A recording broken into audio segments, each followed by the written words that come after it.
ವಿಜಯಪುರ ಪಟ್ಟಣದಲ್ಲಿ ನಾಚಿಕೆ ಪಡುವ ಘಟನೆ. ಅಪ್ರಾಪ್ತೆ ಮೇಲೆ ಮನೆ ಮಾಲೀಕನಿಂದ ಅತ್ಯಾಚಾರ. ಪೋಷಕರು ಪಕ್ಕದ ಮನೆಯಲ್ಲಿ ಮಗುವನ್ನ ಬಿಟ್ಟು ಹೋಗಿದ್ದ ವೇಳೆ ಅತ್ಯಾಚಾರ. ಮಗುವಿನ ಅತ್ಯಾಚಾರಕ್ಕೆ ಮನೆ ಮಾಲೀಕನಿಗೆ ಸಾಥ್ ನೀಡಿದ ಬಾಡಿಗೆ ಮನೆ ಮಹಿಳೆ. ಅತ್ಯಾಚಾರವೆಸಗಿದ್ದ ಮನೆ ಮಾಲೀಕ ಮತ್ತು ಸಾಥ್ ನೀಡಿದ್ದ ಮಹಿಳೆಯ ಬಂಧನ.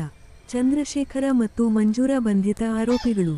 ವಿಜಯಪುರ ಪೊಲೀಸರಿಂದ 2 ಆರೋಪಿಗಳ ಬಂಧನ. ಮಗುಗೆ ಹುಷಾರಿಲ್ಲ ಅಂತ ಪಕ್ಕದ ಮನೆಯ ಮಹಿಳೆ ಬಳಿ ಬಿಟ್ಟು ಹೋಗಿದ್ದ ಪೋಷಕರು. ಈ ವೇಳೆ ಮನೆ ಮಾಲೀಕನನ್ನ ಮನೆಗೆ ಕರೆಸಿಕೊಂಡು ಅಪ್ರಾಪ್ತೆ ಮೇಲೆ ಅತ್ಯಾಚಾರ. ಅಪ್ರಾಪ್ತೆಗೆ ಹೊಟ್ಟೆನೋವು ಅಂತ ಆಸ್ಪತ್ರೆಗೆ ಕರೆದೊಯ್ದಾಗ ಅತ್ಯಾಚಾರ ಪ್ರಕರಣ ಬೆಳಕಿಗೆ. ಪ್ರಕರಣ ಸಂಬಂಧ 2 ಆರೋಪಿಗಳ ವಿರುದ್ಧ ಪೋಕ್ಸೋ ಮತ್ತು SC/ST ಕಾಯ್ದೆಯಡಿ ಪ್ರಕರಣ ದಾಖಲಿಸಿ ಬಂಧನ. ದೇವನಹಳ್ಳಿ ತಾಲೂಕಿನ ವಿಜಯಪುರ ಪೊಲೀಸ್ ಠಾಣೆ. ಪ್ರಕರಣ ದಾಖಲು.